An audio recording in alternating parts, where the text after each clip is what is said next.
யாருடைய உள்ளத்தில் பொறாமை இருக்கிறதோ அவன் ஒரு காலமும் சந்தோஷமாக இருக்க மாட்டான், மகிழ்ச்சியாக இருக்கவே மாட்டான்.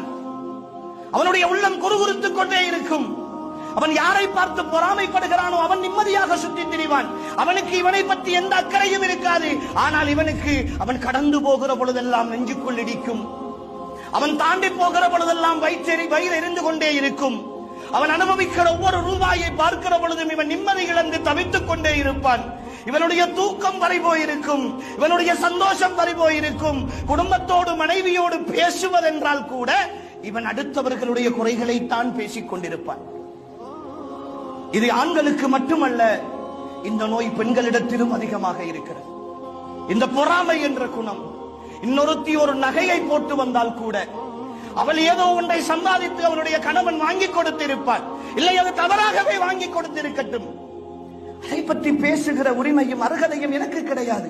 ஆனால் அதை பொறாமைப்பட்டு அவளை பற்றி இல்லாத பொல்லாதவைகள் எல்லாம் பேசி அவர் அப்படி வருகிறார் இப்படி வருகிறார், தேவையா தேவையில்லையா என்ற விவாதங்கள் எல்லாம் நடத்தி உள்ளத்தில் அப்படியே நிம்மதியை இல்லாமல் ஆக்குகிற முதலாவது வகை இந்த பொறாமை அன்பு.